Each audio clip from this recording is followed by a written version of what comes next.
Okay. Okay, we're about to get started. I'm Susanna Ibarra. I am the Vice Chair of the Will County Progressives. Thank you all for being here. Just some announcements on the 18th. So next week we're having a homeschooling seminar. On the 25th, that whole weekend we'll be having a petition workshop. 25th, 26th, and 27th. So these are all on the calendar. The 17th is the county chairman's brunch in Springfield, and we do have tickets available, so if you're interested in going to Springfield for the day, Just talk to me about that. Talk to Larry Gilman. And we do have an announcement. Drum roll, please. Okay. So we are an official group of our revolution. Just so you know, which will be huge for us. Thank you. The Will County Resistance Fair is in Bolingbrook at the Holiday Inn on the 26th. We have information on our desk, and we are also having a booth there. And without any further ado, this is Dan Linn. He's joining us from Norml, National Organization to Reform Marijuana. Let's see. Laws. Sorry. And Dan's gonna get started. Thank you. Oh, thank you.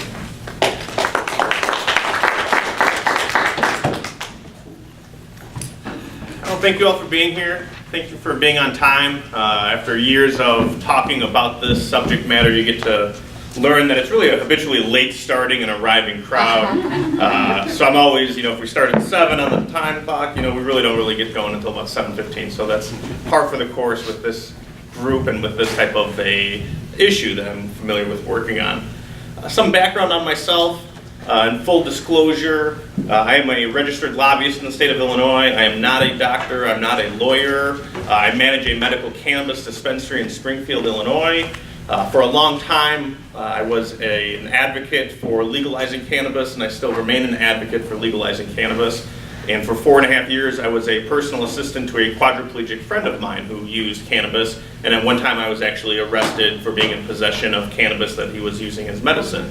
I've been intimately involved with engaging the lawmakers at the Capitol. I've done a number of different interviews for many different media outlets over this issue for a long time. And I really got involved in this issue specifically when I was in high school and we were in history class and they were teaching us about alcohol prohibition and why it failed. And they referred to it as the Norml experiment. And the next class I had was a health class, and they would talk to us about the dangers of drugs and the dangers of using cannabis. And they called it marijuana. And I knew people that were using cannabis at the time. I was in high school. I knew people that were using alcohol at the time. And I could see very clearly in my peers, those that were consuming large amounts of alcohol were engaging in risky behavior. They were getting into fights. They would be getting violently ill and vomiting all over themselves. And the people I knew that would be using cannabis were generally not engaging in any of those activities. They were playing video games. They were laughing a lot. Maybe being forgetful, and it was real clear to me the differences in these substances and how they impacted people. And one of them was legal and one of them was not legal, and I wasn't really sure, how did they make this plant illegal? That wasn't part of the history lesson of the Norml experiment. And I started doing research projects on it. I started giving speeches on it. And eventually I got to college and I started doing longer research papers on it, and I started doing longer speeches on it. And I started to learn that, the foundation of not just making cannabis illegal, but all of our drug laws really is rooted in racism, vested financial interests, as well as just bureaucratic inertia, I guess is the way that I kind of think of it. If we look at the prohibition on alcohol, which is widely regarded as a failure, they were teaching us this in high school, it only lasted 13 years.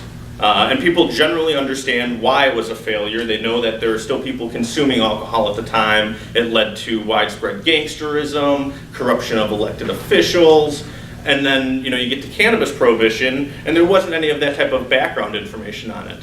So you really had to kind of look at, when did they make cannabis illegal? And one of the things that I've done at different talks is ask people, who knows when they made it illegal? And some people think it's always been illegal. Some people thought it started in the 60s or the 70s. But if you look at the timeline, they make alcohol legal again in 1933, and then they make cannabis illegal in 1937. And some of that is that bureaucratic inertia. You know, you have all these Elliot Nesses, the people that were busting the bootleggers and the rum runners. These are government agents that have government jobs, and it's tough to just all of a sudden change a law and get rid of all those bureaucrats that have those jobs. If you look at some of the financial interests at the time, there was synthetic fibers coming online that were going to be significantly impacted by industrial hemp, which was used by fabric makers at the time and rope makers. If you look at the racial undertones of the Mexican migrant farm workers that were coming across the border, if you look at the integration in the jazz clubs of whites and blacks getting together peacefully, listening to jazz music and consuming cannabis, this all kind of created that perfect storm to make this plant illegal. If you look at the testimony of when they made it illegal, the American Medical Association was actually against making it illegal because it was such a widely used medicine at the time during the patent medicine era. And these are things that weren't taught to me in history class. You know, I had to actively go and research them. And then as soon as I started to learn more, I wanted to talk to people about it. I wanted to argue with people about this issue. And it was easy at the time to find people to argue against. But fast forward, you know, almost 20 years later, and it's tough to find people to debate this issue now. The folks that were the prohibitionists have retired, they've moved on, they've passed away. There really isn't a lot of young, up-and-coming politicos who want to talk about keeping this illegal. There's an organization called SAM, which is Smart Approaches to Marijuana. One of the Kennedy family members is engaged in that, and then there's another fellow, Kevin Sabat. But those are really the only two touring the country still talking about keeping this illegal, despite overwhelming popularity of legalizing cannabis. There's other folks that have a vested interest in continuing to make it illegal. There's a gentleman who used to run the DEA in the northern suburbs of Chicago who was involved in one of the largest drug testing companies in the Chicagoland area. And he still goes around talking about, you know, why we should keep this plant illegal. But fast forward to where we are today in Illinois. We have a legal medical cannabis program, of which I participate in as a manager of a dispensary. We're in the process of trying to get legislation passed that would allow farmers to grow industrial hemp. And then this past spring, there was legislation introduced once again to legalize the adult use of cannabis. To take this product out of the underground market, legalize it, tax it, and regulate it. And that's where the conversation really has come. We have 8 states in this nation now that have legalized cannabis. The District of Columbia has legalized cannabis. And over 25 states have legalized medical cannabis. And all of this goes against federal law that considers cannabis a Schedule I substance, meaning that it has no medical use and is a high potential for abuse, despite many peer-reviewed studies saying that it does have medical uses, even though it's extremely difficult to research Schedule I substances, as well as all those states that have medical cannabis programs, some of them dating back to 1996. There was also an investigational new drug program that the federal government had that they actually shuttered in the 80s, once when the AIDS epidemic broke out, and they shuttered it not because there wasn't enough participants, but because there was too many participants.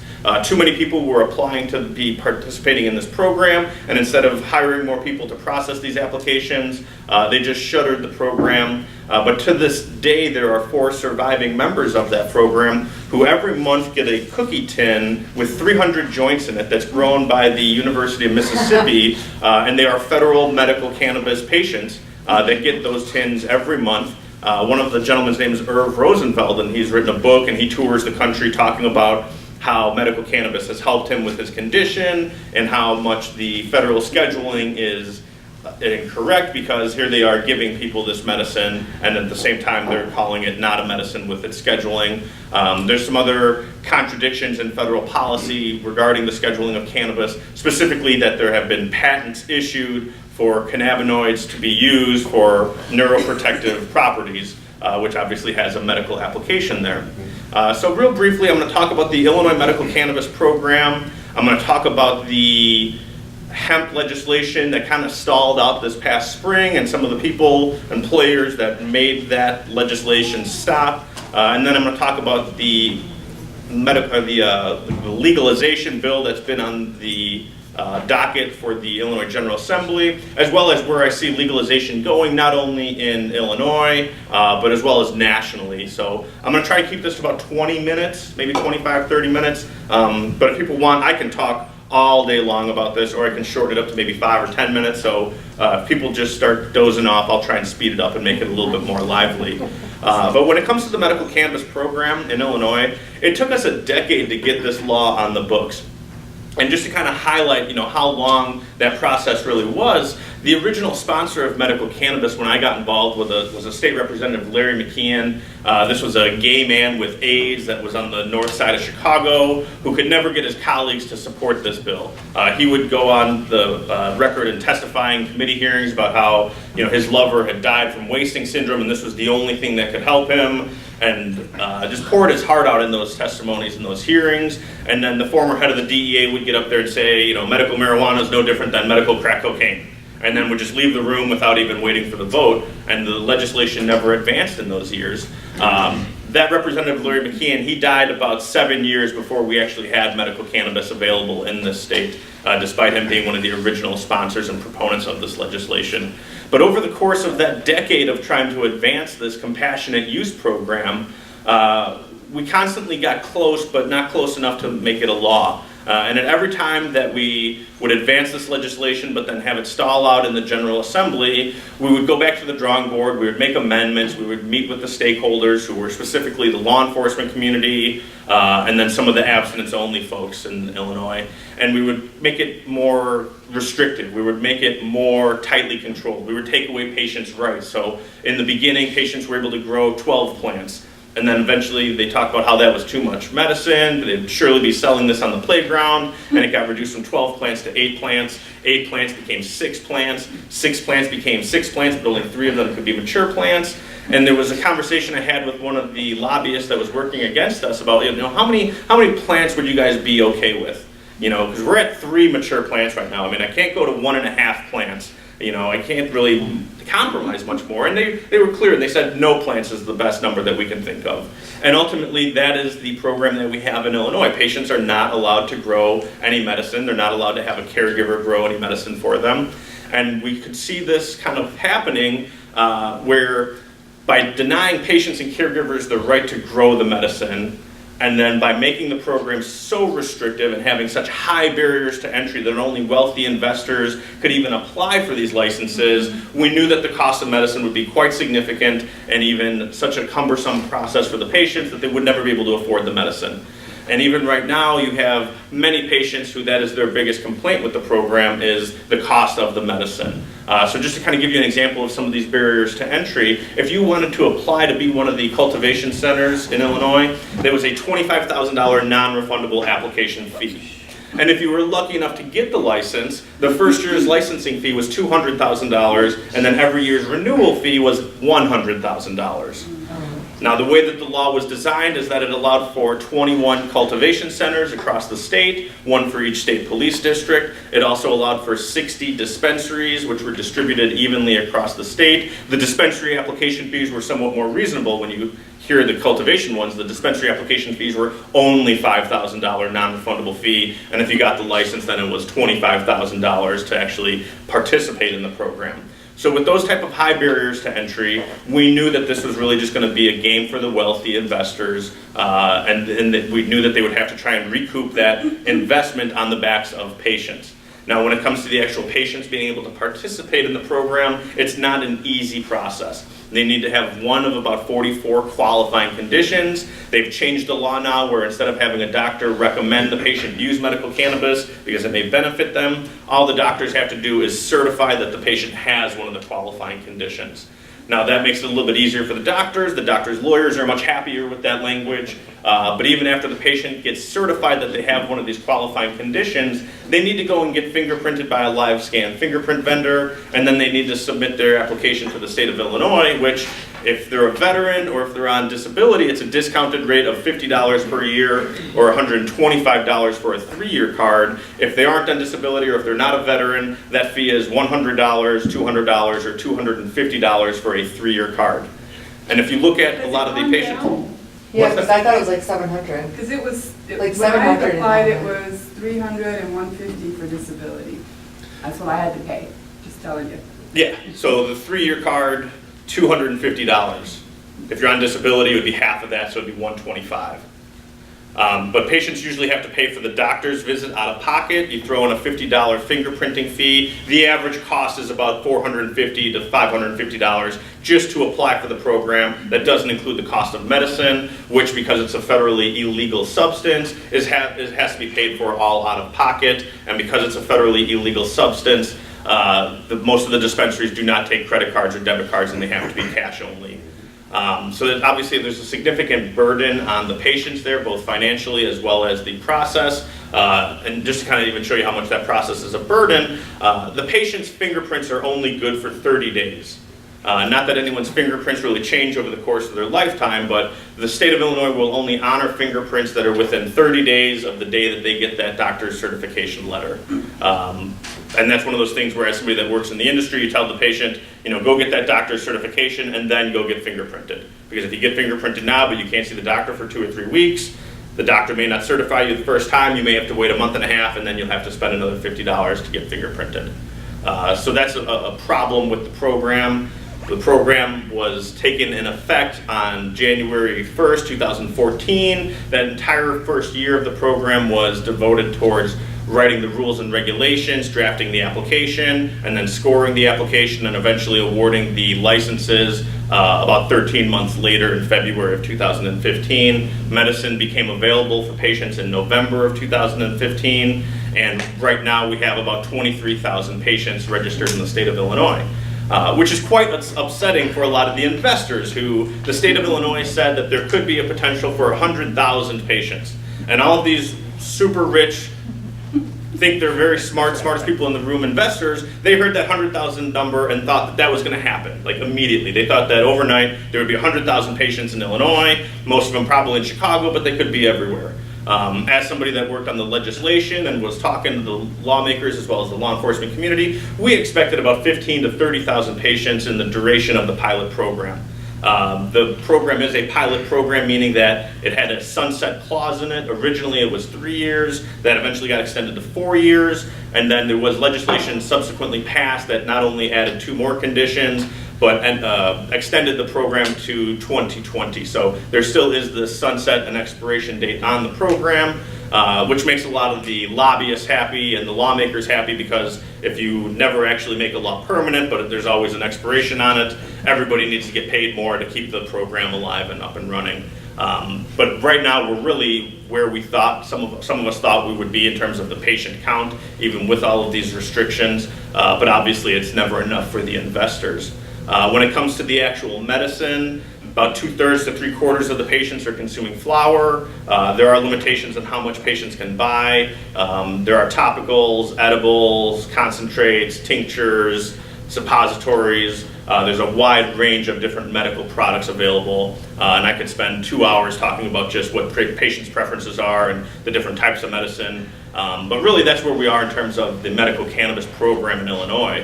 If we look at other legislation that's coming down in terms of industrial hemp, this was legislation that for years we would try and have it move, but because the pot lobby was the ones advancing it, nobody wanted to touch it. And industrial hemp, for those that don't know, is an industrial variety of cannabis that still grows wild along the railroad tracks in Illinois. It can be used for everything from canvas and cordage to hemp seed and hemp oil. You can make soap out of it, lubricants out of it. There's a multi-million-dollar consumer goods industry already available and legal in Illinois as well as in this country for these products. However, all the raw materials cannot be produced in this country and need to be imported. So a lot of the fabric making materials come from China and Eastern Europe. A lot of the food materials that you'll find at natural grocery stores come from Canada. And again, these are all legal consumer products. It's just Illinois farmers aren't able to grow this and then process it and manufacture these items in the state of Illinois. So for years we were trying to advance this legislation. Lawmakers found it very confusing. Why are these potheads trying to get this non-psychoactive variety? Is this just a trick? Are they going to hide these weed plants in the industrial hemp fields? And the legislation never really went anywhere.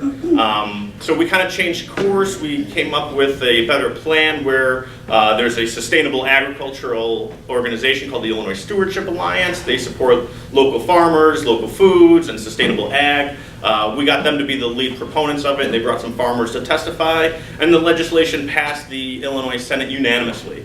No real opposition in that Senate committee hearing, nobody really advancing or working against the legislation. And then after it passed unanimously in the Senate, the Medical Cannabis Alliance of Illinois, which is an association of the investors and owners of the medical cannabis cultivation centers, they got together and realized that this could significantly hinder their bottom lines, because in theory then these farmers could be growing industrial hemp, selling it to CBD processors, CBD being one of the cannabinoids that has a lot of medical benefits but none of the psychoactive properties, and circumventing the regulations and restrictions and application fees that these cultivation centers had to go through.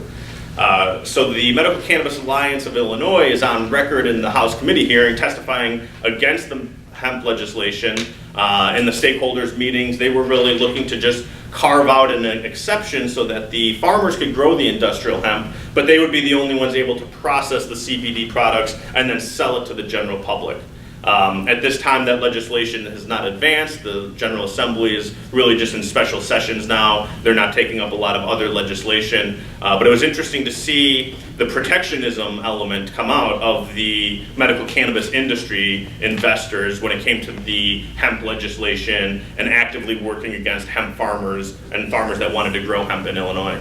Yes, So ma'am. CBDs are legal in Illinois, like you could use the oils, you could use the different products that have. CBD is a very gray area. Okay. Let's just say that the DEA still considers CBD to be a Schedule I substance. So you can mail it, right? Legally, not really. But you'll still find lots of people that do mail it. You'll still find it in lots of natural It grocery goes to the stores. airport just fine.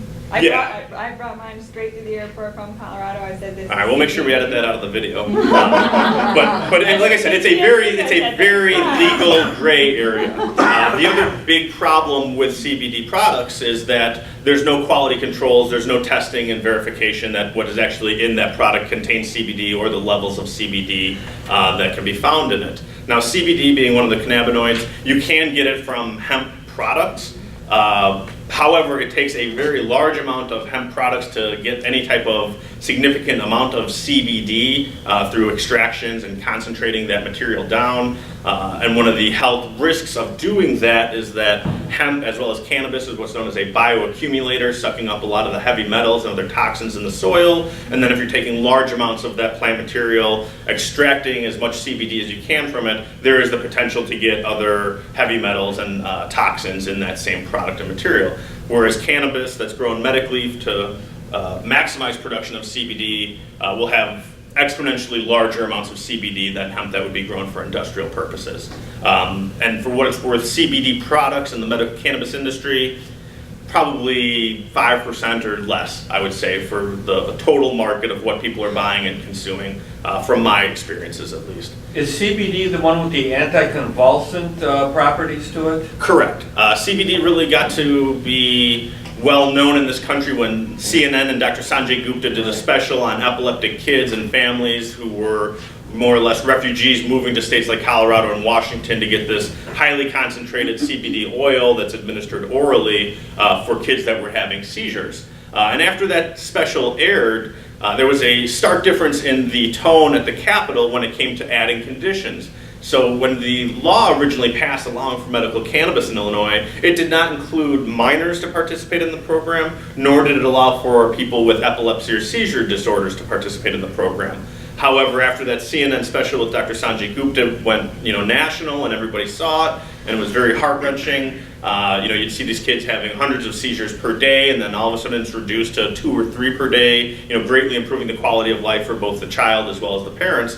A lot of people started to look at the CBD as an actual medicine and not just this pot shot joke of, medical cannabis, it's just hippies that want to get high. It even convinced Chris Christie to sign it into law. Sure. After a lot of protest. And And Dr. Gupta's on Bill Maher tonight Okay. on HBO. Not sure I'll be able to watch it, but the way that we got medical cannabis to be allowed to be used for these epileptic children was the Epilepsy Foundation had a group of families who had been, split up. The dad takes the child and moves to Colorado. The mom stays in Illinois and keeps working so that they can have insurance for the family.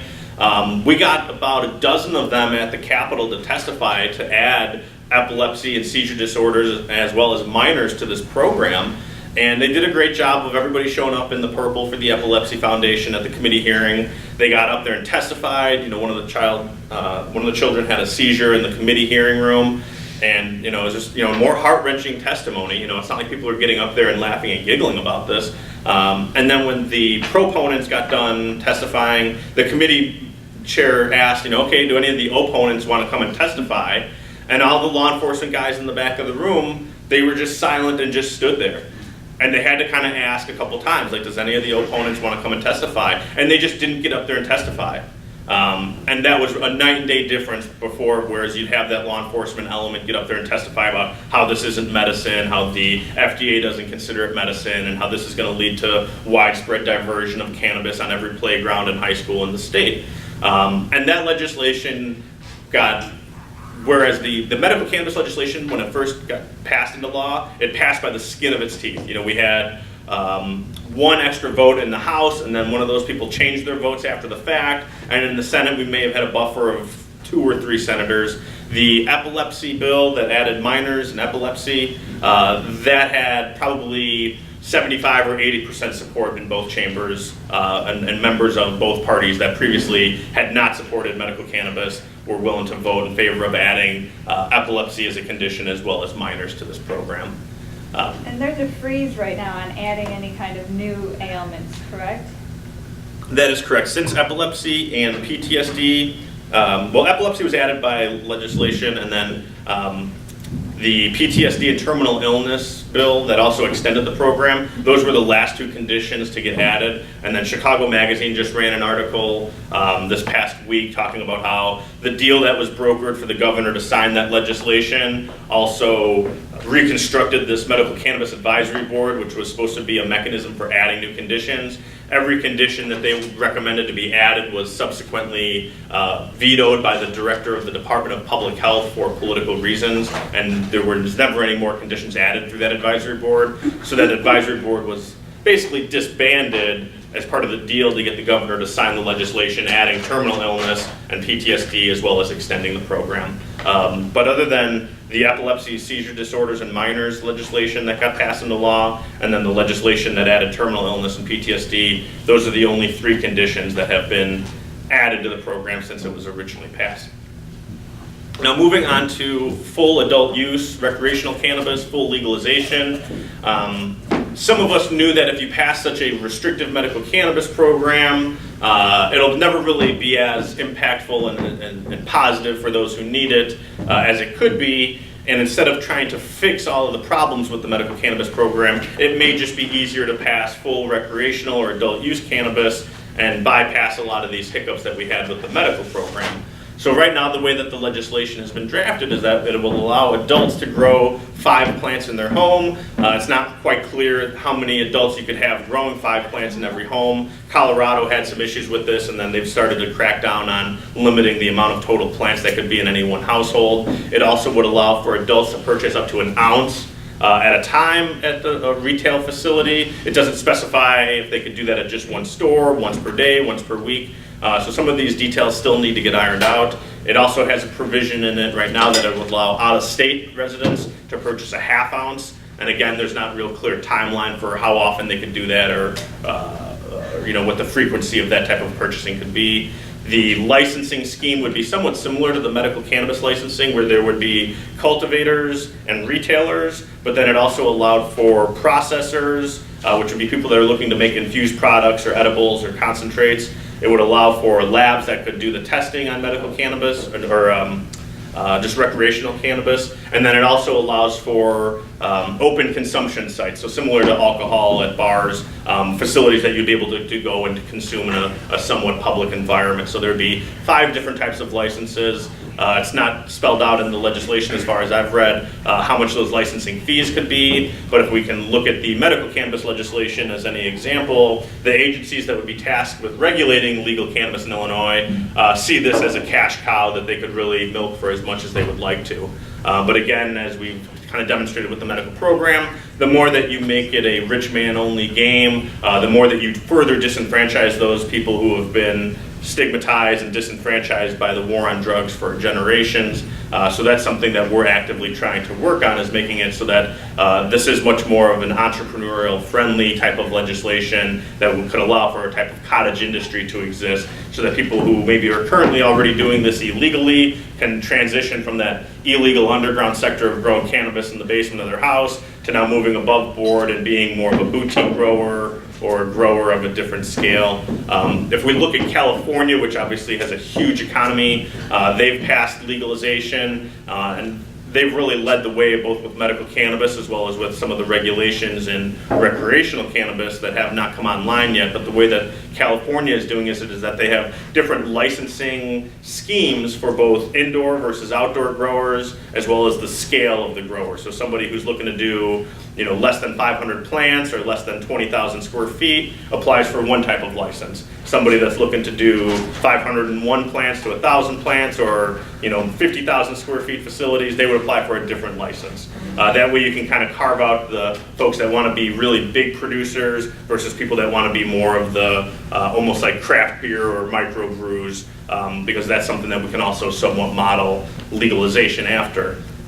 Different ways that we've proposed in the past that really didn't gain any traction was having a licensing scheme where people would just buy a card, like a fishing license, and then they would be able to grow or purchase cannabis. That really didn't take much, that didn't really take off for people. But looking at how California and some of these other states are doing it, I would foresee that as cannabis becomes much more accepted nationally in terms of public opinion, and then the legislators see this as a way to create jobs, bring in tax revenue, as well as right or wrong. Not that that last one really ever matters when it comes to making good policy. That's where we really want to make sure that those are the things that we're emphasizing. If we are going to talk about this as a job-creating piece of legislation, we need to make it fair and somewhat equitable for people to be able to participate. And a $25,000 non-refundable application fee in no way makes this equitable for people that are a small-scale grower or an entrepreneur that wants to get involved in this industry can afford. So that's one of those things where I would expect there to be more protectionism from the medical cannabis industry as it exists. Specifically that they will oppose recreational cannabis unless they are the only producers and distributors for a year or 2 years or 3 years or some type of moratorium on new licenses. Colorado did this for a year. It's something that I would say that the Illinois medical cannabis industry may be willing to accept, but if it's one thing about cannabis supporters, cannabis consumers, as well as these investors, it's like herding cats.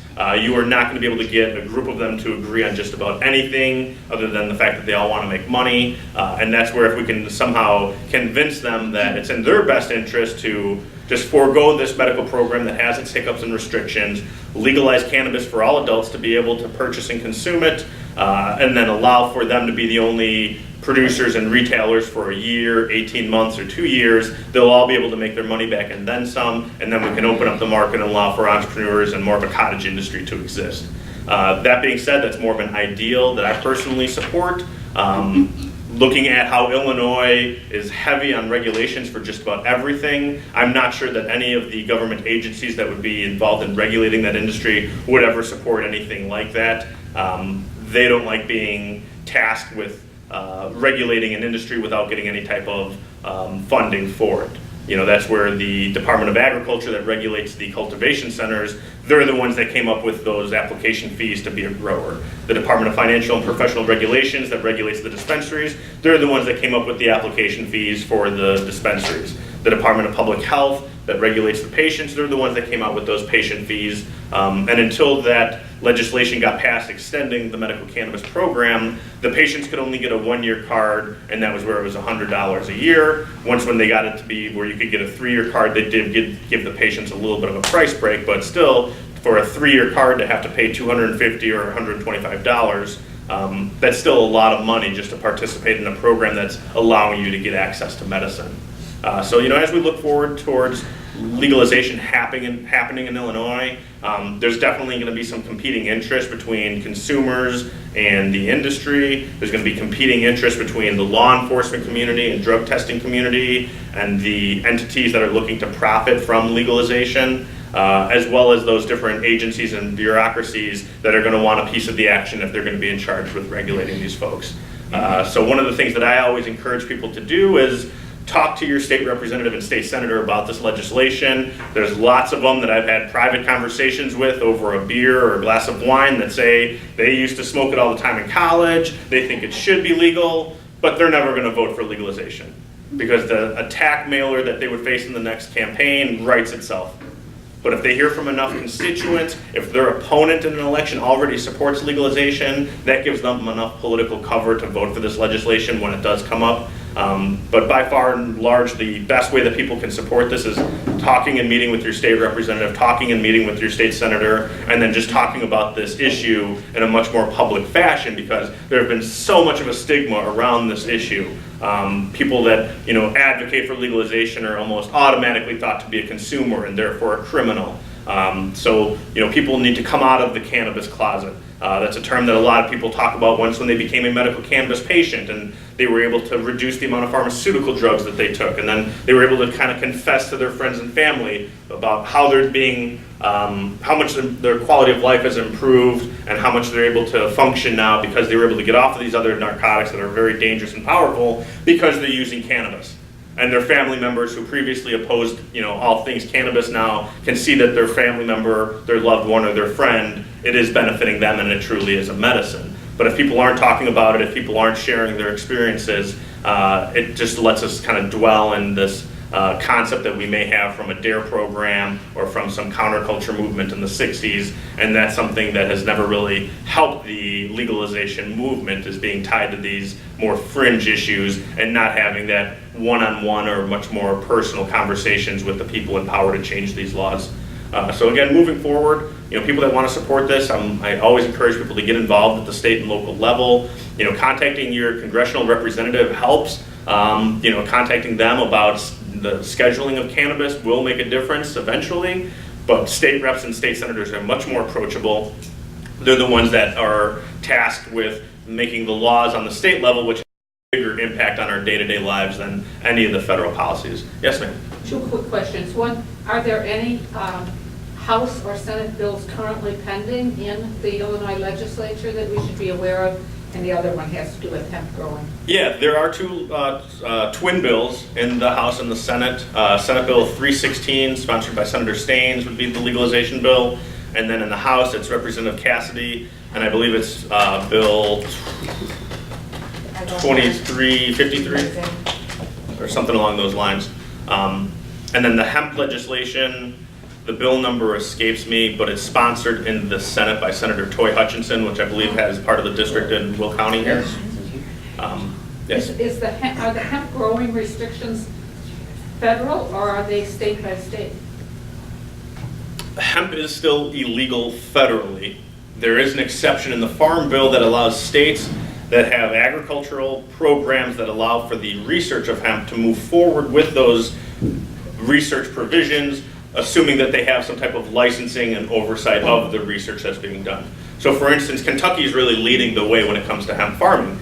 Kentucky has a rich history of hemp growing. They have some like heirloom varieties of hemp that they still really cherish in Kentucky. And the University of Kentucky was looking to import hemp seeds legally under this farm bill.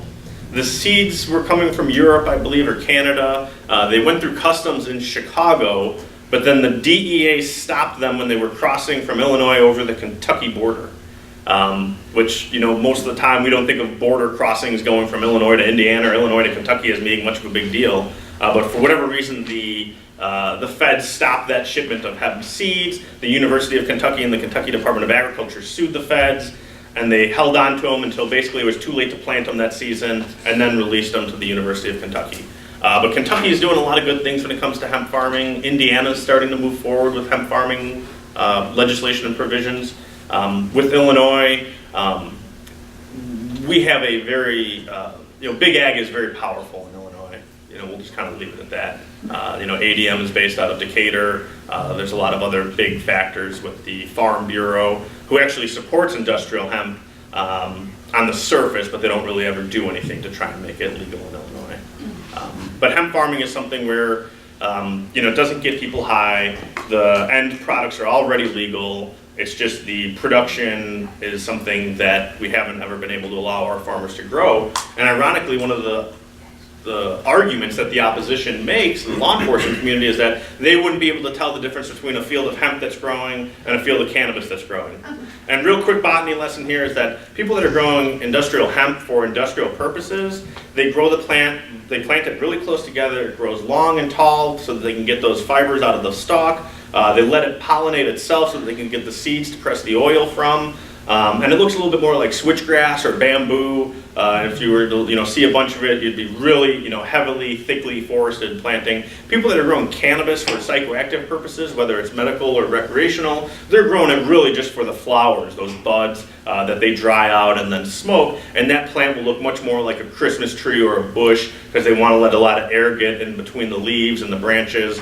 And that's where I always say, and my law enforcement friends don't really like this, is if we can train the law enforcement community to identify one plant, we should be able to train them to be able to identify two plants and tell the difference. Now that might be a big ask, but it's one of those just honest truths of, if they can tell what an industrial hemp plant is or what a pot plant is on the surface, they should be able to look at the two plants and be able to tell the difference.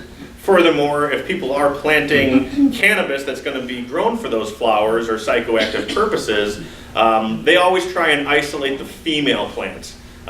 There's male plants and female plants with cannabis. The male plants really don't serve any purpose for the illicit or medical market other than breeding purposes. So people will grow all female plants to produce those flowers, but if those flowers get pollinated by the male pollen, it starts to produce seeds, and that takes away from the psychoactivity of the plants. So anybody that would be planting cannabis outside in any type of proximity to an industrial hemp field, it would likely get pollinated by that industrial hemp and therefore degrade the cannabis that they were illicitly growing to the point that it really wouldn't even be worth consuming anymore. So I've tried to make that argument that if the law enforcement community wanted to get rid of all these guerrilla growers out in the cornfields, they would let the farmers grow industrial hemp because it would just end up pollinating all of these illegal plants that are in the forest preserves and elsewhere. Yeah, in the back corner. These questions are for my 7-year-old father who's fascinated with this. Asking for a friend. Yeah, of course. He wants to know if it's legalized in the state but illegal by the federal government, can the federal government come in and close down the dispensaries, even though it's legalized in the state? So because it's legal on the state level but illegal on the federal level, yes. Every day I go to work, I break federal law. When I interview people to work at the company, I make sure that they are aware of that. It's one of the first questions that I ask in the job interview, because I don't want any surprises if the DEA were to come in there and all of a sudden people didn't realize that they were breaking federal law. Now what I will say is that Illinois is, the way I refer to it, it's pretty well insulated from any type of federal interference, mostly because of how regulated the program is and how much the state agencies are involved in it. There's a lot more low-hanging fruit if the feds were going to go after a state medical cannabis program. Michigan is another Midwestern state, and the regulations in Michigan are really non-existent. It's a patchwork policy, county by county, municipality by municipality. It differs, and there's people all over the state of Michigan that are not really abiding by the law because it's not real clear what the details are. So Michigan would be a much more likely state I would think that we could see the DEA come into if they were to in fact start doing those type of raids again, as well as any of the recreational states. I mean, that's where you have tens of thousands of people that are buying this on a regular basis. The medical cannabis dispensaries and patients, we haven't seen a lot of patients get arrested for probably 15 years, I would say. And then the ones that were getting arrested were usually caregivers that were growing lots of plants in California or Oregon. But there were some Department of Justice memos that were issued under the Obama administration saying that if they're abiding by state law, we're not going to go after them. Those are just memos. They're not actually changes in the law, and that policy can be reversed at any time. And I know the current Attorney General has been working with the Department of Justice to review those and possibly change them. But my understanding is that the task force report that really was issued to him last week or early this week said, let the states do what they want to do. Okay, my Yeah. daddy's last question. He just wants to know, why does it raise your heart rate and your blood pressure? And I argued with him because I didn't think that was true. Well, one is because it's illegal. People, that's what, a lot of people, will attribute some of the paranoia to. If you're breaking the law, that can lead to anxiety. The other aspect is, and this is where you get into some of the medical aspect of cannabis. There's really two varieties of cannabis. There's sativa varieties and there's indica varieties. And the heritage of where these plants kind of evolved from is why they have such different impacts. But the sativas will be much more cerebral, they'll be much more mental, it can lead to more anxiety or paranoia in people, but it can also be very energizing. Medical cannabis patients will often take a sativa during the morning or throughout the day, and then the other variety of plants, indicas, they're much more sedative, they're much more good at treating pain, they're much more good for treating sleeping disorders, insomnia, and they can give what's known as that couch lock effect. But if people are looking to reduce pain, they generally will be moving towards the indica varieties. And the way that we kind of jokingly try and get people to remember these is that indicas will put you into couch. You'll want to just sit on the couch and zone out when you're consuming indicas. Sativas can be much more energizing, but for people with mental health disorders or people that have anxiety problems, sativas can make them significantly worse. And that would be where if you're buying cannabis illegally on the street, you don't really know what it is that you're getting. It can vary from batch to batch or even within the same bag or quantity that you're getting. Whereas when patients have access to a controlled product, they're much more able to make a wiser consumer decision on what product it is that they want. And when a new patient comes into our dispensary, we'll ask them how familiar are they with consuming cannabis, are they looking for something to use during the day or at nighttime or both, and then we kind of guide them to the appropriate varieties of cannabis for what they're looking to treat. But that would be where, that question of why does it raise my heart rate, one, it could be because it's illegal, two, it could be because he's consuming sativa varieties, or three, it could be just he's not that familiar with consuming cannabis. The more habitual consumer, you'll notice those type of side effects, dropping off the charts and not even being relevant anymore. Can I just say on the record that my dad does not consume cannabis? Is there another question? I wonder if you could clarify something for me. You were mentioning about the CBD being for epilepsy. Yeah. Is that given purified to the individual? That You can- doesn't have, I don't know what the other components, I think there's two more, and Yeah, so CBD is one cannabinoid, and cannabinoids are the compounds that make up the cannabis plant material. They've identified about 80 different cannabinoids, but by and large, the two that everybody knows are CBD and THC. THC is the one that has the psychoactive properties. It's the one that for generations people were looking to maximize production of, because just with any illicit market, the more potent something is, the higher price it can fetch in that illegal underground market. So they really just looking to maximize the THC production in these plants through breeding and isolation techniques. CBD really came on the radar for folks about 15 to 20 years ago, and it has a lot of the medical benefits without that psychoactive component. So, a lot of the researchers thought that this was like the holy grail of medical cannabis. If we could just isolate this compound and give it to people, it would have all the health benefits, but none of the impairment effects. Further research has started to indicate that there's what's known as the entourage effect, where any of the individual cannabinoids on their own are not as effective as when they're consumed together and they work synergistically with each other. So for example, there's a pill that's widely available at every pharmacy in the state of Illinois called Marinol, or the generic name is Nabilone, and it's a pure synthesized THC pill. And many patients that have tried this pill, they just don't find it to be nearly as effective as whole plant cannabis medicine. Whether that's smoked, whether it's vaporized or cooked in the butter to make edibles. And a lot of that can be attributed to that entourage effect of these different cannabinoids working together in a synergistic fashion. Other cannabinoids that are out there, CBN, which is real good for people sleeping. And then there are the acidic forms of THC and CBD. So the patients that purchase medical cannabis in Illinois, all the lab, not all of it, but they have to have testing label requirements. and those labels will generally have the THC content, the CBD content, and then THC with a lowercase a and CBD with a lowercase a. And THC and CBD, those are acronyms for the actual cannabinoid names, tetrahydrocannabinol and cannabidiol. But everybody just refers to them as THC and CBD. Now the acidic forms of those, which are the ones with the lowercase a, those are what are found in the plant material when it's growing or when it's freshly harvested. And as that plant material starts to dry, those acidic forms of the cannabinoids get converted into their more standard forms. You know, the THCA gets converted to THC. That also happens through heat. So when people smoke or vaporize the cannabis, that THCA will get converted to THC as well as the CBDA to CBD. And then if you let that plant material sit long enough, Johnny forgets about the bag of weed under his bed and then 10 years later he finds it, that THC that's in that plant material will actually it'll degrade and get converted to CBN.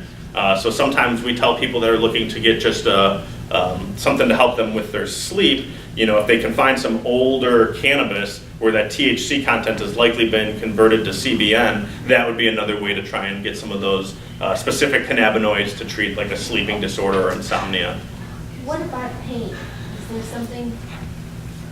Yeah, both THC and CBD will be good for treating pain, but everybody really is different. At our dispensary we have little cards that are a chart of symptoms and then a list of about half a dozen cannabinoids, and you match up your symptom with the different cannabinoids, and then you try and find a strain of cannabis that has high content of that cannabinoid.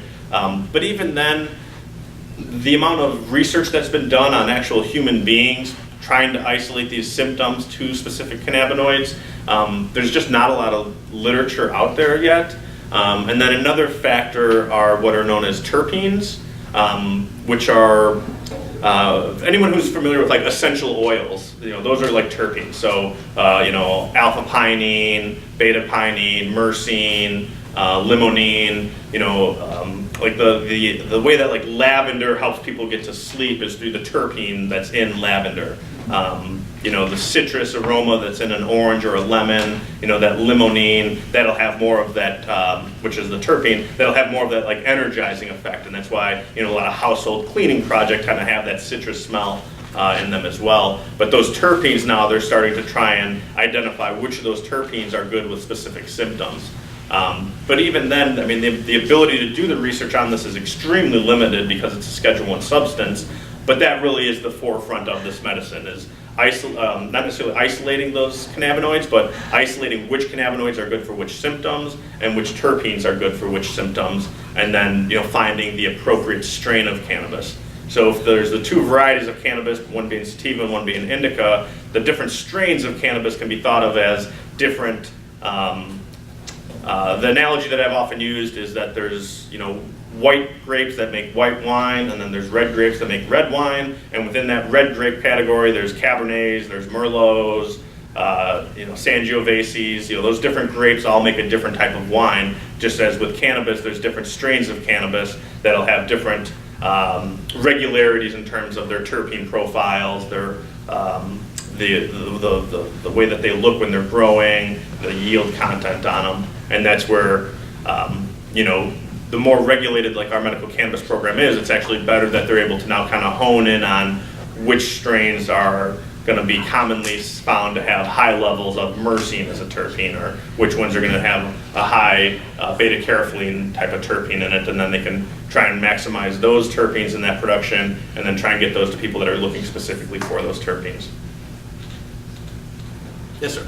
Such hypocrisy of the federal government to keep it Schedule I, which allows no research and says there's no therapeutic benefit to it, instead of reducing it to Schedule II.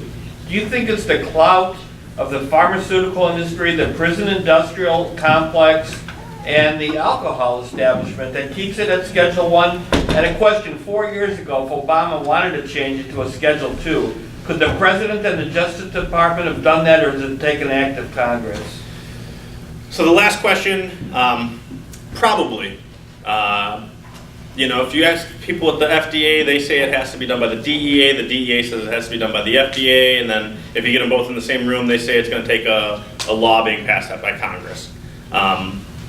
So I mean, that would be, some of that bureaucracy of, how can we actually change this? Can it be done just by an agency? Can it be done by an executive order? Or will it take an actual change in legislation? I think it'll have to take a change in the actual law. I don't think any of these agencies are going to do that. You can't really find a good paper trail of the pharmaceutical industry opposing anything cannabis. Maybe that's because they're really good at covering their tracks, or maybe just that there isn't, much of a paper trail there. What I will say in terms of the pharmaceutical angle is that the pharmaceutical industry is definitely researching cannabinoid-based medicine.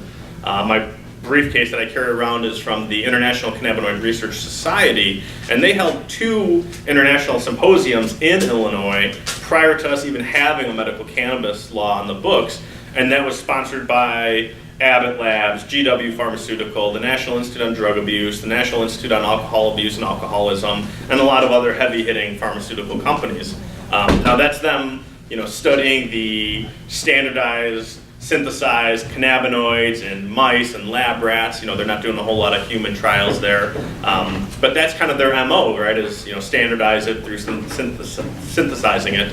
They're not really looking at whole plant medicine. Now, the alcohol industry, we have seen some active lobbying against legislation in other states. We didn't see a lot of it in Illinois, but that could have been because it was behind the scenes a little bit more. But we do know that they're probably going to lose money if recreational cannabis is legalized. Now, are they positioning themselves to be able to corner that market? Probably. If we look at the way that the alcohol distributorship laws in Illinois have operated since the end of alcohol prohibition, it really was a carve out for the bootleggers to be able to become the distillers, and then you have the distributors who were just the rum runners that became legal, and then you have the retailers, which were the speakeasies. The 3-tiered system keeps that middleman of the distributors. There's no real good reason for it. And for a long time, it was tough to get craft beer in Chicago up until about 15 or 20 years ago. All you could really get was old style Bud or Miller products in the city. But now that you start to see, the craft beer industry taking off on the West Coast, it's starting to trickle into Michigan, and then people in Chicago want to go and get that good beer from Michigan. And now you're starting to see more microbreweries pop up because they've started to ease the restrictions on becoming a microbrewery in the state of Illinois. And that's something where I think we can also kind of look at the history of alcohol prohibition as a good example of what we can expect with legalization in cannabis. So even though alcohol prohibition ended in 1933, you weren't legally able to make your own beer or wine in your home until the Carter administration. And even now, it's still illegal to do distilling in your basement. There are limitations on how much beer you can make, but you never hear of the local chief of police busting into somebody's basement because he's got 5 barrels of beer and he's only allowed to be making 3 in a year. And that's where it really becomes a matter of enforcement. And there's definitely people in the cannabis legalization crowd who are much more libertarian in how they think that legalization should take place. They're what are known as the treat it like tomatoes crowd, where they think that cannabis should be legalized and treated like tomatoes. And I often run into arguments with these folks about how there are regulations on growing tomatoes in the state of Illinois. Yes, you can grow tomatoes in your backyard garden. Yes, you can eat them. You can probably give them to your neighbors. And heck, you could probably have a little wagon out at your front end of your driveway with a bushel of tomatoes and a little lockbox to people to put their money in. But as soon as you want to start making ketchup or selling that on a larger scale, now you need to follow the proper business protocols of what the food safety requirements are for your specific county. So there are those restrictions on tomatoes still. It's just a lot of these folks have this idea that they should be able to grow unlimited quantities, they should be able to buy it tax-free, and the reality in Illinois is that will never happen. There's going to be taxation on it. It's going to be probably pretty stiff taxation. The industry is going to be heavily regulated because we have a lot of lawyers that like to think of every what-if situation, and then the law needs to have an answer for that. So that would be one of the things that I caution people that do support legalization moving forward, is that whatever type of legalization bill we have in Illinois, it's not going to be perfect. So once when you can come to accept that fact, you'll be a better advocate in being able to say, like, yes, we'll get something through that won't be perfect. We can strive to make it better over the years, But if we always are just aiming for a perfect bill, which we'll all disagree on what that is anyways, we won't be able to accept those incremental changes that we'll need in order for this policy to eventually change. I heard there was a proposal in the U.S. Senate a year ago by Cory Booker and Rand Paul, Democrat Republican, to decriminalize marijuana. Yeah, and Senator Booker just introduced legislation earlier this week that would just deschedule cannabis entirely. And what you're starting to see now is, as this debate is starting to shape up, you have people that are proposing far ideas that will never become policy, but the benefit then is that when something more moderate gets proposed, it doesn't look half as crazy because that other legislation is out there. And that's something that we've tried to do in Illinois. We had a bill introduced, would have been about 2 years ago now, that didn't really get any media attention. And previous versions of it were much more wild-eyed and idealistic in terms of people being able to grow 50 plants. And a lot of the lawmakers that we were trying to get to introduce that would tell us, well, it doesn't pass the giggle test. If I file this bill, my colleagues are going to giggle. They're going to laugh at it. And that was why the legislation that we had introduced 2 years ago, it kind of caught people by surprise in how moderate it was. It allowed for, I believe, 12 plants, and then we capped the licensing fees or licensing fees for the businesses at like $5,000. And that kind of set the tone for, hey, if we are going to legalize it, we need to do something different than what we did with this medical program. But you're starting to see some progress on the federal level. But if you have 29 states with medical cannabis laws on the books, there's plenty of congressional representatives in those states and U.S. senators. You have 8 states plus the District of Columbia that have legalized cannabis. So there's no reason that they can make this claim that the sky is going to fall when it clearly hasn't in any of these places. If you look at the amount of tax revenues that Colorado has brought in and how they've been able to, fully fund their schools and provide college scholarships just on the cannabis taxation alone, you combine that with their already robust tourism industry increasing even more because they were one of the first states to move on legalization. Those are all things that I think are very appealing to folks in Illinois because we do have a big tourism industry here, and there is definitely an advantage being a first mover when it comes to legalization. I was in Las Vegas 3 months ago. I couldn't believe it. The Walgreens are selling it. They have the green cross by the Walgreens sign. Yeah, and that's where it's coming around. I don't foresee the pendulum really swinging back. Like, I don't see any of these states that have medical cannabis taking away the medical cannabis. Montana did that, tried to do that, but they weren't successful with it. And this was something when we were moving and debating the legislation to make medical legal in Illinois, one of the things that we put in the bill that we knew would be a good compromise was to make it a pilot program. Because then we could justify and say, hey, if this doesn't work out the way we want it to, or if there's widespread abuse, the law will automatically expire. Well, the secret to that compromise was it is much more difficult to take away medicine from somebody who needs it once when they have it than to keep it from them if they've never had it in the first place. And that's why, even with the investors who are still in the media talking about how this program's a failure, and I always respond, well, to the 23,000 people who now have safe and legal access to this medicine, this program is definitely not a failure. And now that we have 23,000 people that have access, if they were going to try and take away this program, we know we have at least 23,000 people that have a vested interest in keeping this program alive. And it took maybe 3 or 4 dozen activists over 4 years of going to the Capitol and testifying on behalf of medical cannabis. Over 10 years, some of those folks died. Some of those folks moved to states where it was legal. Some of them, they just gave up on the cause. Their family members told them it's not worth it anymore. That was how we got medical cannabis to become legal in Illinois. It was, a few handfuls of people every year just going to the Capitol, meeting with lawmakers and testifying. Now that you have 23,000 people, not all of them are going to be advocates. Not all of them are going to be good advocates that I want to see on TV representing this issue, but you have enough of them where you can feel that there's going to be a much bigger force, and that doesn't even consider the amount of money that the investors have and the clout that the investors have as well. But Attorney General Jefferson Beauregard Sessions said he used to like the Klan until he found out that they used marijuana, and he says he sees no medical redeeming qualities to it. How can investors and patients feel secure with that guy as Attorney General? I mean, because we haven't seen any raids in over a decade, or any significant raids. Well, I mean, when the first patient or dispensary gets raided in the state, all of a sudden, you'll see 15% of the people that work in the medical cannabis industry just quit their jobs. You'll see patients that were buying medicine regularly just stop. And depending on how severe those raids are and who's actually getting arrested and if they're actually getting prosecuted, you can see even more drastic effects. But until that starts to happen, we're still just kind of operating in this illegal market, but there's just so many people doing it that they can't arrest all of us. There's another question, yeah? A couple things, if I may. If I have the good fortune of being sworn in Congress in January of 2019, I will do everything. District. In the 14th district. Everything in my power to get it declassified. Yes. All right? Yeah, descheduled, yeah. Yeah, I'm sorry, right. But I wanted to ask a question about the 23,000 people in Illinois.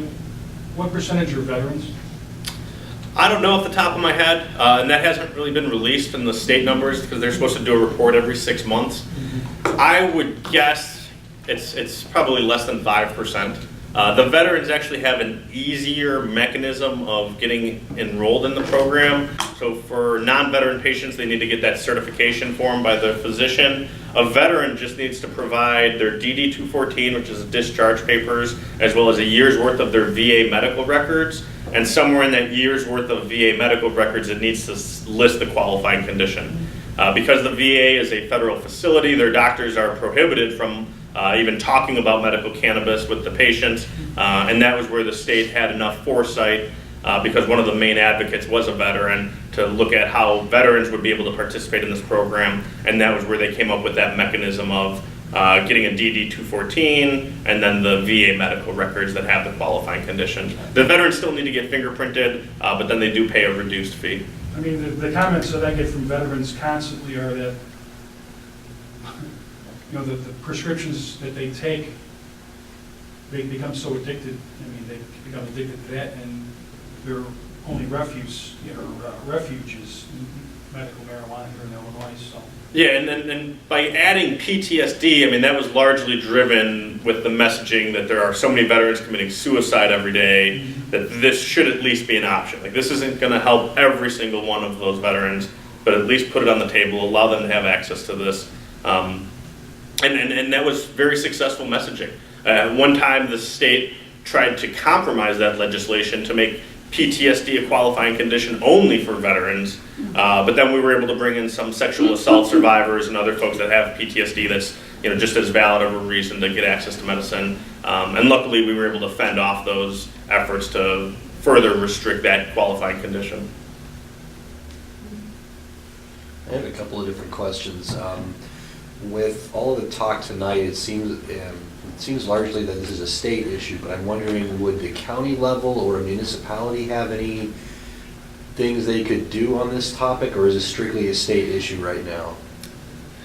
Much more of a state issue. I mean, the county can do some non-binding things, but my political philosophy is, why go through the effort, energy, and money to do something that's more of just a resolution or a feel-good kind of, the Will County Board supports legalizing cannabis. To get them to do that, it might be easy. Like, I don't know the Will County Board makeup that well. But I would think that even if they did say that, they come out with a formal resolution, I don't think that has a huge impact in Springfield in changing the law. I think it's much more effective to target the state reps and the state senators who have a very real opportunity to change it. There was an effort, probably the early 2000s, by DeKalb County, where Northern Illinois University is, to do industrial hemp farming. And that was pushed by a county board member who was an administrator at the university at the time, and she was upset with how much paper they were going through.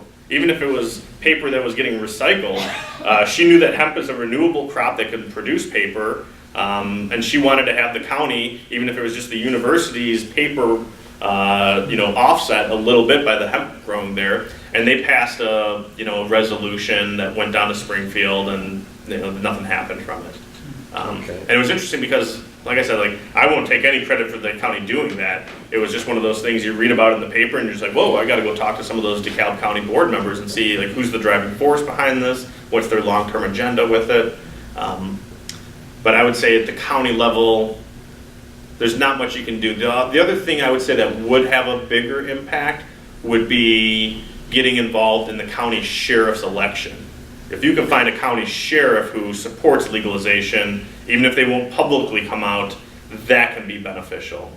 Because the Illinois Sheriff's Association is a pretty heavy-hitting law enforcement lobby in the capital, to the point where I've had good conversations with county sheriffs that do support legalization in private conversations. And I've talked to the Illinois Sheriff's Association lobbyists and said, hey, I talked to some of your members and, this isn't a big deal for a few of them. And right away they were, okay, who was it? And within an hour and a half, that lobbyist approached me at the Capitol and knew exactly which sheriffs I was talking about. And depending on if you talk to the Sheriff's Association or the sheriffs themselves, they hold an annual meeting. Apparently this question came up and it was one of those, raise your hand if you support this. And there may have been a few hands that went up, but then when no other, they just tuck them back down.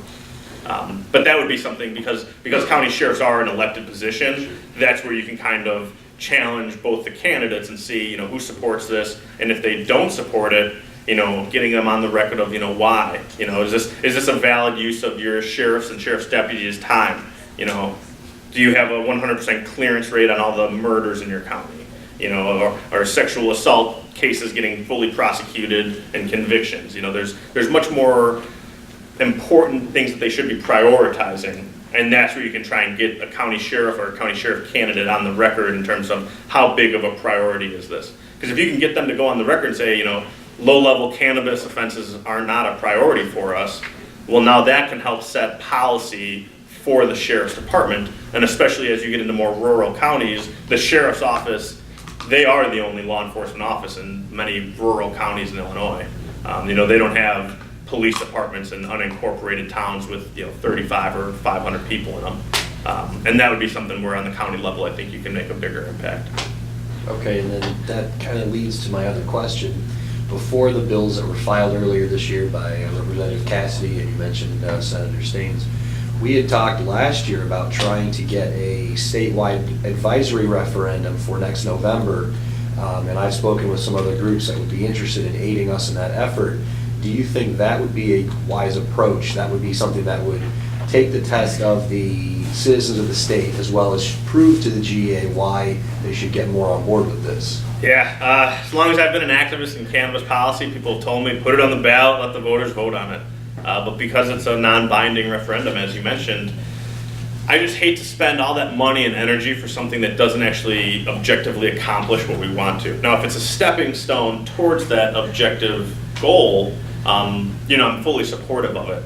But we can look at other advisory referendums that have passed in Illinois, like the $15 minimum wage, the millionaire's tax. Those pass overwhelmingly in the election. We know that they put it on the ballot to drive turnout in certain demographics, and then the law never changes. The state, specifically the Democrats in the state house, are starting to get some grief about it now. About why hasn't anybody advanced a millionaire's tax? Why haven't we passed a law for a $15 minimum wage? And it becomes more clear to people paying attention that they never really were serious about that policy change. They just wanted to drive turnout in that election because it was convenient. But if you've got the funding, if you've got the grassroots organization, by all means go for it. My understanding, though, is even if you can get it to qualify for the ballot, if other people get wind of it, they can find other referendums to get in there, because I believe there is a limitation on how many advisory referendums can appear on any one ballot. And that's why I think it's 3.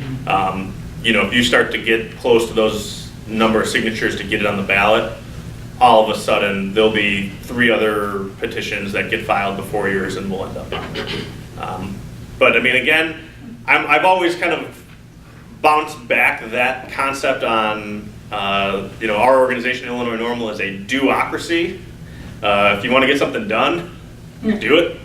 So I mean, I'd love to have it on the ballot, but there was a non-binding ballot initiative in Champaign County, I want to say, and it passed 70% of the vote. And I don't think it was necessarily the whole county. I don't think it was just Urbana. It might have been one little municipality outside of Champaign-Urbana. But it passed with great margins. It's just, it didn't do anything except confuse some of the college kids who thought all of a sudden things became illegal. And that was a non-binding? Yeah. On a local level, in a local election, I believe, as well. So, I mean, that's just my thought with it. I think it's much easier to get people to, contact state reps and state senators. It's not nearly as sexy as going to the ballot box and checking it off. And it's not as simple either, right? You talk to people about, contact your state representative. And these people, I hate Danny Davis. No, that's your U.S. congressional representative, So a lot of the work that I've done over the past 15 years has been much more civics oriented in terms of educating people on who their state rep is versus who their congressional rep is, and then state senators versus U.S. senators.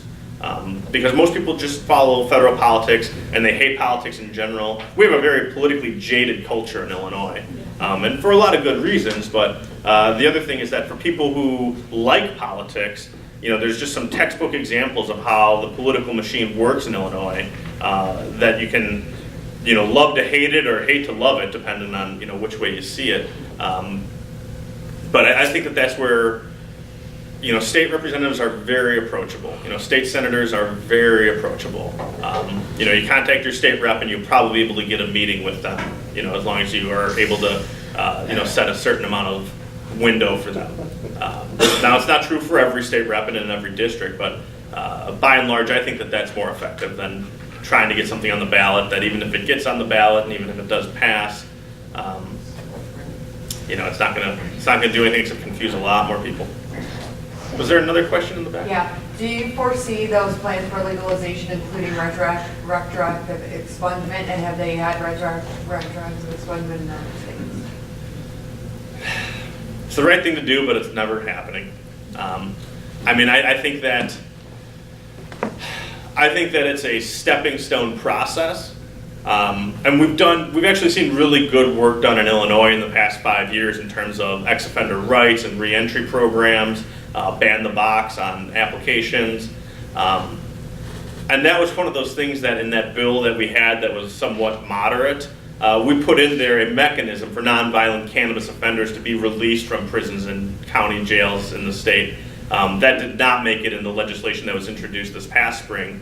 But we just kind of use it as a, get this on people's radar, get them thinking about, if you are going to legalize it, what about these people who are either currently incarcerated, they're in a county jail awaiting trial, or they have a felony on their record for something that happened 2 decades ago, and now it's going to be a legal activity that they would be engaging Say in. nonviolent cannabis offenders, do you know that a percentage of cannabis offenders that are violent?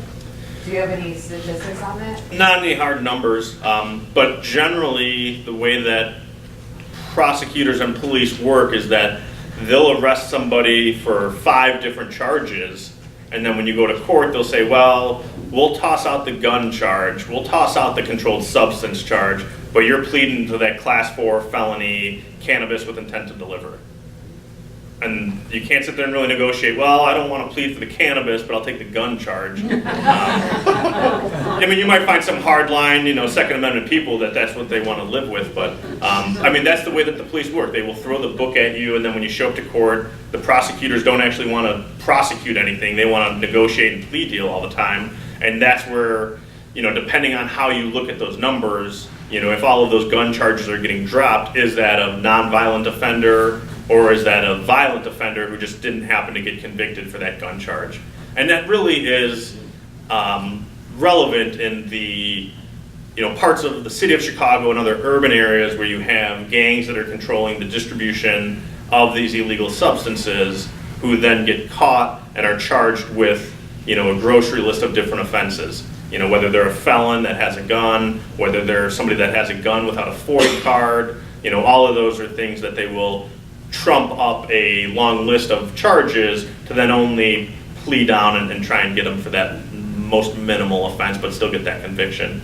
But there's there's aggravated DUID cases in Illinois where you had there were a few instances where you had somebody that got in an automobile accident where there's a fatality. The person tested positive for cannabis, even though it stays in your system for up to 30 days, depending on your body weight, metabolism, and how much you've consumed.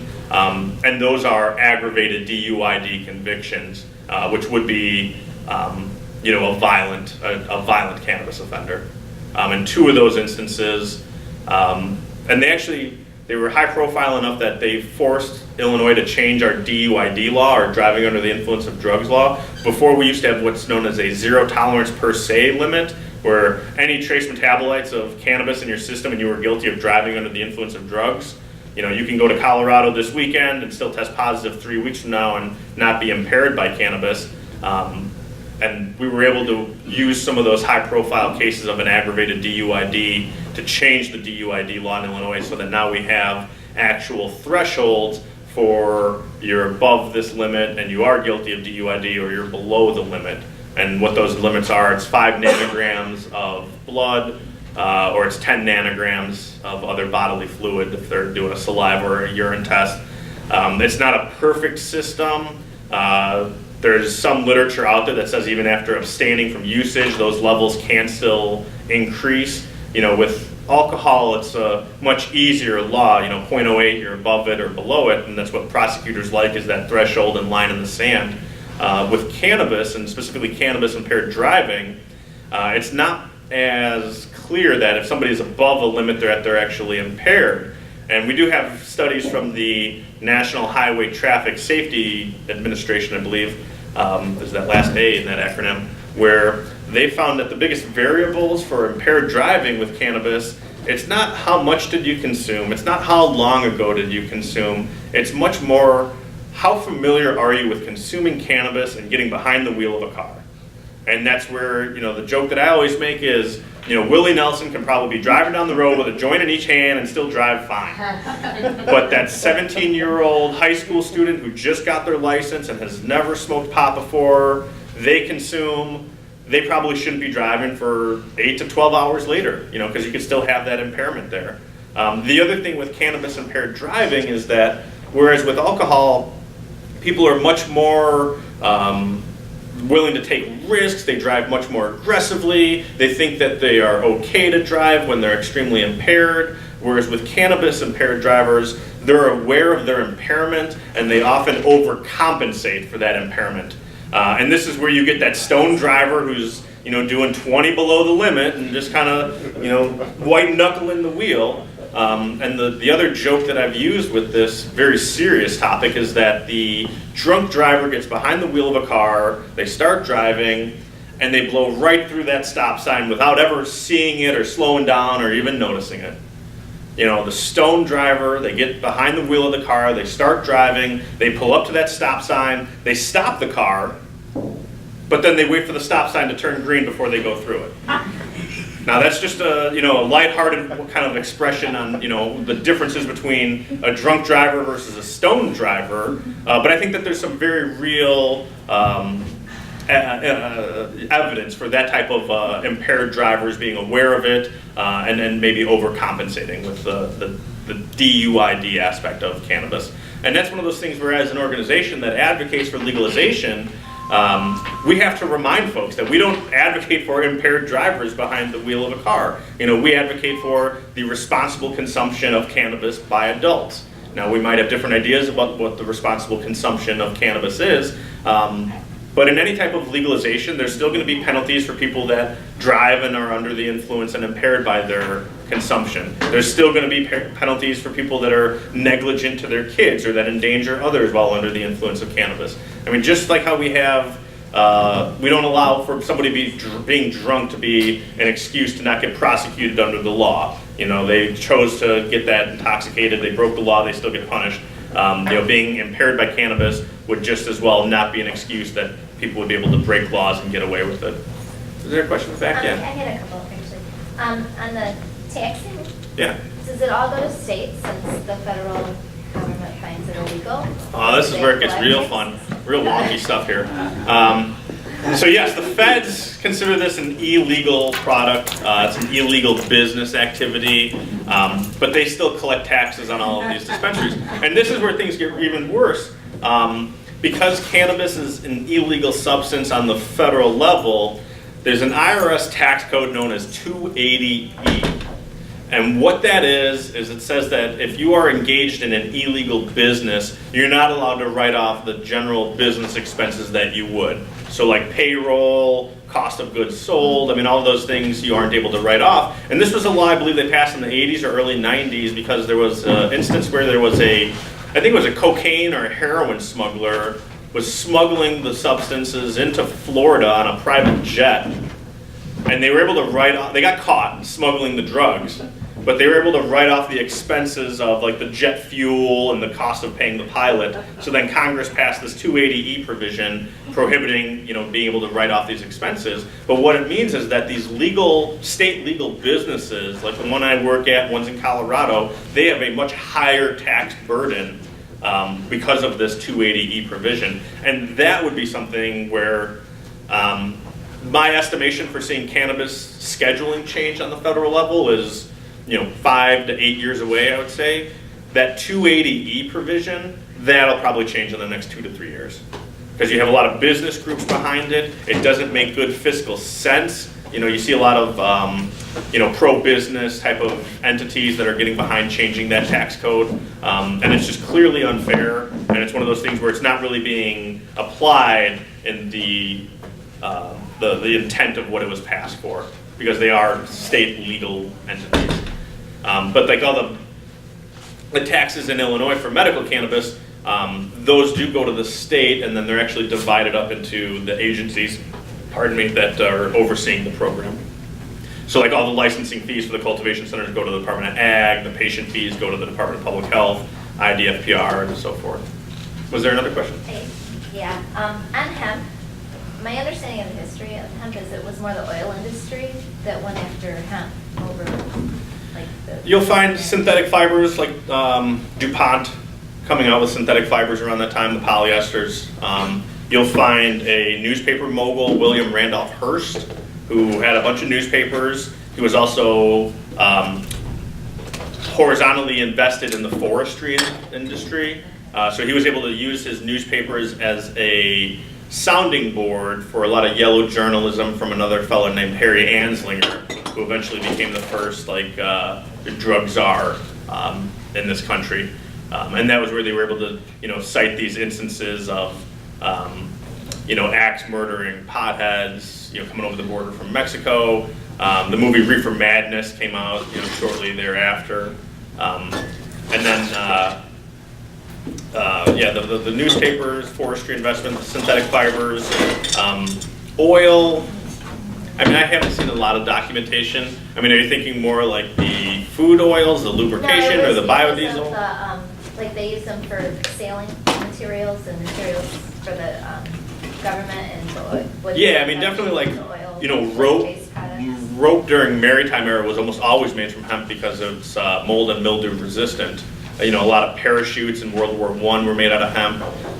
And in fact, they made cannabis and hemp illegal in 1937. They allowed farmers to grow hemp during World War II in what's known as the Hemp for Victory campaign. Is anyone aware of this? And Illinois actually led the country in that Hemp for Victory campaign in terms of hemp production in this country. And there's a small little museum in Polo, Illinois, that celebrates that town's patriotic duty of producing hemp. And there's a YouTube video that a colleague of mine put together. It's called Government Grown: How Polo Helped Win the War.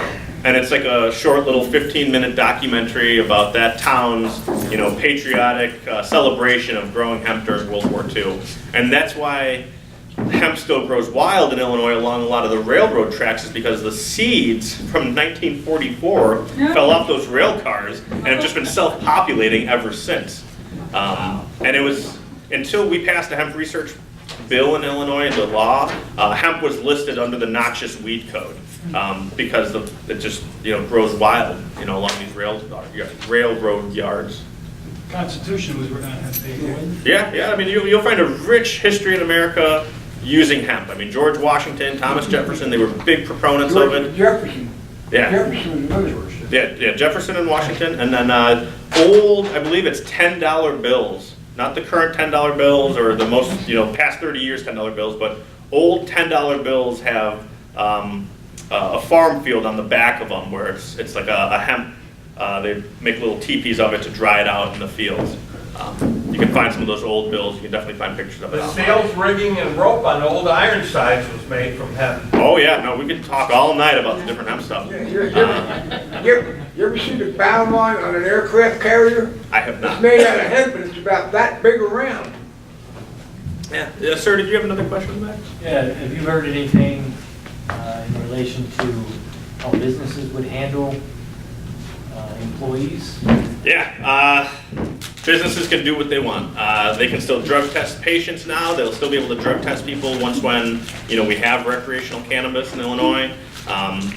That law or the legislation that's on the docket right now for the General Assembly, it specifically allows business or employers to prohibit people from being in possession of it at the workplace as well, which is interesting because, you can have a pack of cigarettes usually, in your locker at work or in your purse. There's nothing that really says like, oh, you can't have cigarettes, on your person. There's definitely laws prohibiting you from smoking indoors or, smoking in, within 20 feet of the schoolhouse door. But the legislation now really does protect employers' rights much more than it does employee rights. And that would be something I would say we can expect as legalization moves forward, but then, down the road, you may see a little bit more pushback for employee rights to be able to be in possession or, be able to test positive as long as there's no impairment on the job type of thing. And that applies to the medical as well? Yeah, and this is where the state tried to have it both ways, where it says specifically in the medical law that patients are not supposed to be denied any right or privilege just because they use medical cannabis. But then, 5 pages later, it says that employers can still maintain a drug-free workplace, if they get grant money from the federal government or if they so choose, or, it basically gives them both the options. And what that ends up doing by default is patients aren't allowed to, be able to be medicated on the job, or they're able to be fired for testing positive. And I've tried to get, patients that have been fired, I've tried to have them contact the ACLU or get a lawyer to try and challenge that aspect. It's a tough case to make, I feel, given the language that's in the law. But I think it's something that, for publicity's sake, for getting people thinking about it, might be the right thing to do, even if, it's somewhat of a losing battle legally. Is there another question? The sales tax on marijuana products in Colorado is 22%. How would For that recreational people, the patients have a lower tax rate. Right, patients have a lower tax, 22%. Yeah, and that's where you could probably expect to see both of those markets continue to exist. You have that adult use or recreational market that's going to have a significant excise tax on it, but then you'll also have that medical market with a much lower tax rate. So for instance, in Illinois, the medical cannabis patients pay a 1% tax, which is equivalent to like a pharmaceutical tax. The way the legislation is written in Illinois is that it would be the standard 6.25% sales tax, plus local municipalities could implement an excise tax on top of that. And then there's a $50 per ounce wholesale tax that would be levied from the cultivator to the processor, or the processor to the retailer. And that's one of those where, as we get closer to this becoming a reality, one of the things I try and remind the lawmakers is that, if you try and tax this to the moon, what you'll end up doing is maintaining that illegal and underground market. Just like there's an illegal and underground market right now for tariff-free wines that come from Italy without paying for the tax on importing those wines. You find people that are buying cigarettes in other countries and then selling them at little convenience stores. There are people that are selling illegal or tariff-free cigarettes and alcohol already. It's such a small percentage of the market, and it's not the sexy type of dope on the table bust that you see any law enforcement people really going after. Like, 35 cartons of cigarettes that didn't get the stamp on them. You know, I mean, nobody's going on the news for that type of a bust on illegal cigarettes that didn't get taxed or got, you know, brought over the border from Indiana. I mean, there's just no enforcement for it, or the amount of enforcement is minimal, and they're definitely not touting it to the evening news. But that's where if they do, you know, levy a 50% tax on it, you'll find people just continuing to grow illegally or buying it illegally from the guy down the street from them. And that's where, you know, the way that we've kind of tried to find that sweet spot is that the current illegal pricing will come down a little bit through legalization, but it's not going to come down all the way like you see with tobacco. You know, a pack of cigarettes, the vast majority of that cost is taxes. With cannabis, you'll probably still see that type of, you know, $25 to $45 an eighth, you know, 100 to 150 an ounce, even in a fully legal market like Colorado. You know, and then the taxes are a little on that. Yeah. One thing, observation I've made about marijuana versus all other drugs, marijuana is the only non-synthetic drug out there. Alcohol, tobacco, heroin, cocaine, there's always man-made properties to make it addictive. Do you fear that with the legalization of cannabis and the manufacturing of it, that depending on who makes it, that type of thing might ensue? It definitely could. I think that with cannabis, you have a little bit more of a savvy consumer base. You know, I mean, maybe 2 or 3 generations from now, you know, after legalization has been around for a while and you really have this profit-driven industry that is looking to capitalize on that addictive nature or putting those addictive substances in it. But I mean, this country was founded on the tobacco industry in a lot of ways. The tobacco industry has really, I mean, I don't want to give them too many props here, but they've done a good job of kind of transitioning over the past 20 years away from selling people cigarettes to now selling people nicotine in a little e-pen.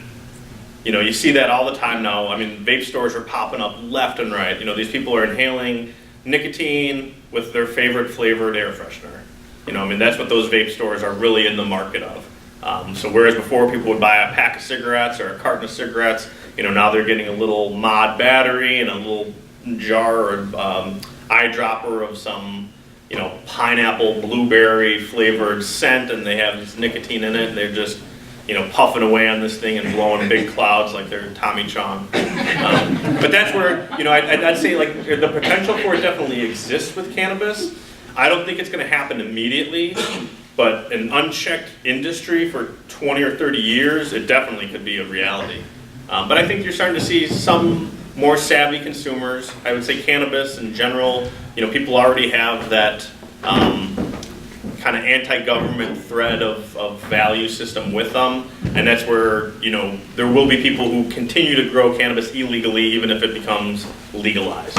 You know, if they're allowed to grow 10 plants, they're going to be growing 110 plants in their basement because, hey, you know, who's going to be there to enforce? Just like with the, you know, the people that brew their own beer.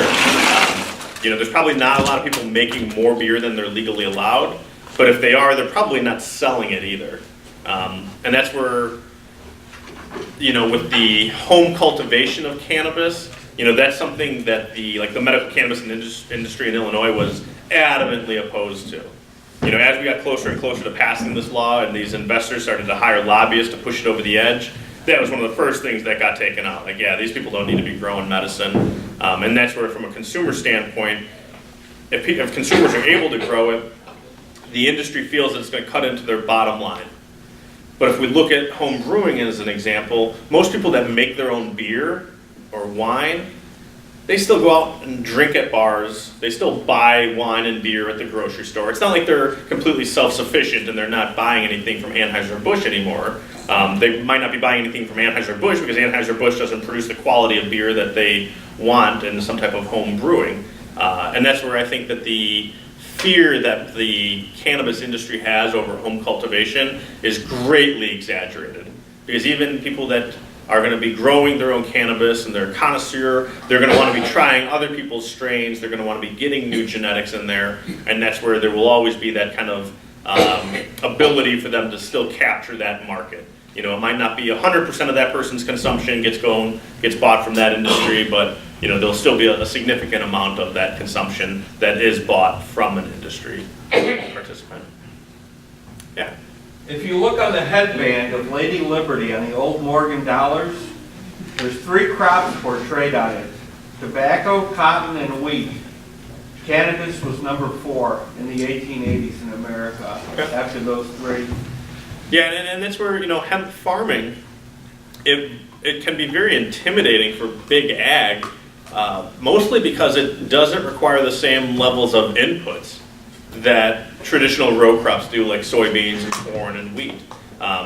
Farmers can plant hemp without putting a lot of fertilizer on the ground or without applying a lot of pesticides or herbicides.